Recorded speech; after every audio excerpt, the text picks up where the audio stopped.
Bonjour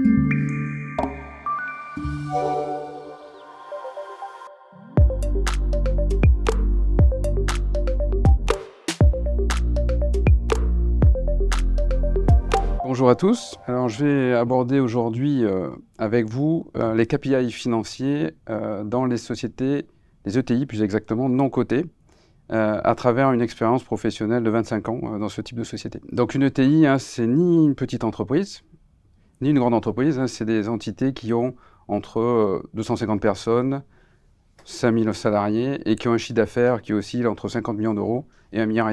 Autant dire une grande variété d'entités. Deuxième particularité, c'est des sociétés qui ont à leur disposition 3 référentiels comptables. Le plan comptable général pour les comptes individuels, les règles françaises de consolidation pour les comptes consolidés, mais aussi les IFRS sur option. Et tous ces comptes vont permettre, si vous voulez, de déterminer ces KPI financiers. Alors les sociétés non cotées dont on parle ici, ce sont des sociétés indépendantes qui ne font pas appel public à l'épargne, contrairement aux sociétés cotées qui, elles, sont soumises à une réglementation très stricte en matière de communication financière. Donc à travers mon expérience, j'ai identifié 3 KPI financiers importants qui sont pertinents pour les parties prenantes que sont notamment les banquiers, mais aussi les actionnaires. Donc premier KPI, c'est bien sûr le chiffre d'affaires, l'activité, avec son évolution, croissance organique, croissance externe, mais aussi segmentation, effet, volume, prix, mix, etc. Et ce qui va nous intéresser plutôt aujourd'hui, c'est surtout les indicateurs financiers liés à la performance et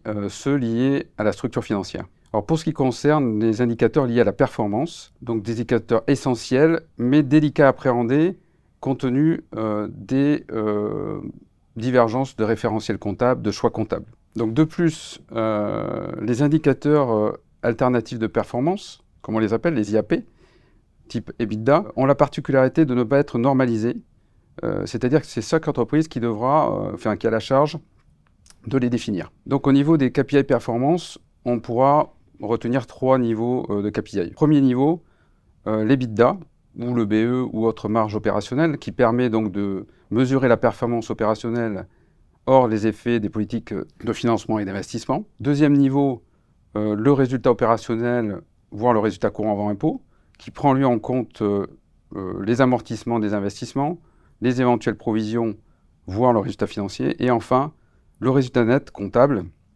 qui lui est un des éléments qui est à l'origine de la définition des politiques de dividendes. Donc idéalement, ces KPI doivent être directement issus des comptes ou reliés à ceux-ci. Alors pour ce faire, je vais vous rappeler quelques évolutions impactantes réglementaires et normatives qui vont impacter les comptes individuels et consolidés, à partir desquels sont issus ces KPI. Alors premièrement, à partir de 2025, le plan comptable général, le PCG, ne prévoit plus de tableau SIG, les fameux soldes intermédiaires de gestion avec notamment l'EBE. Donc ça, c'est l'application du nouveau règlement sur la modernisation des états financiers. Deuxième élément, c'est les nouvelles règles de consolidation en France depuis 2021 qui ne permettent plus d'intégrer des KPI type EBITDA dans des formats d'états financiers qui sont devenus au niveau consolidé obligatoires. Et à l'inverse, à partir de 2027, la nouvelle norme IFRS 18 prévoit, elle, au niveau des IFRS, la possibilité d'introduire des KPI, alors qu'on appelle des MPM,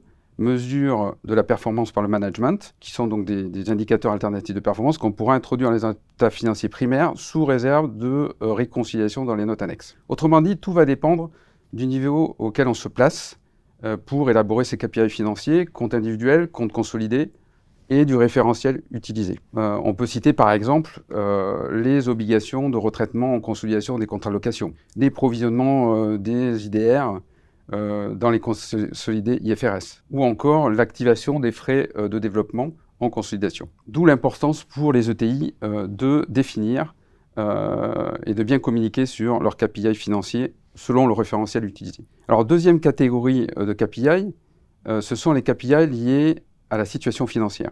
S'agissant d'entités d'ETI indépendantes, il est primordial de pouvoir effectivement disposer d'indicateurs pour mesurer le niveau d'endettement et le niveau d'autonomie financière. Alors là, on va parler de 3 agrégats classiques.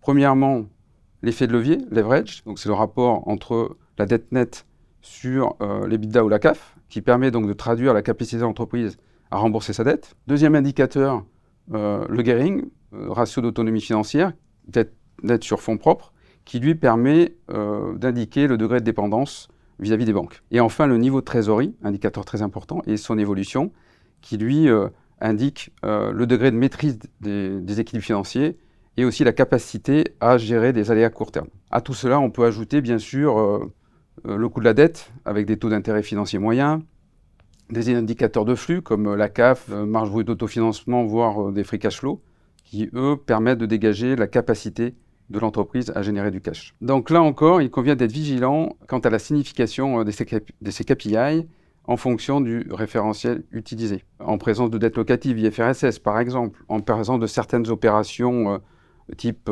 cession bail à facturage, etc., les indicateurs financiers peuvent être impactés. Et à titre de conclusion, je voudrais vous suggérer deux KPI spécifiques qui concernent d'une part les risques et d'autre part l'impôt sur le résultat. Alors, premier indicateur, c'est le niveau de risque qui peut être mesuré, de mon point de vue, à travers les provisions pour risque qui sont comptabilisées, qui traduisent, in fine, l'obligation de l'entité vis-à-vis des tiers à devoir probablement décaisser la trésorerie. Deuxième indicateur, c'est le taux d'impôt effectif, qui est en fait le rapport entre la charge d'IS Group et le résultat avant impôt, et qui lui permet quelque part de mesurer la pression fiscale et peut-être d'indiquer par exemple l'impact du crédit d'impôt recherche, le taux d'imposition des filiales étrangères, voire l'économie générée par une intégration fiscale dans des entités françaises. Donc voilà en quelques mots les KPI financiers qui nous paraissent importants et pertinents pour mesurer la performance et la situation financière des ETI indépendantes non cotées.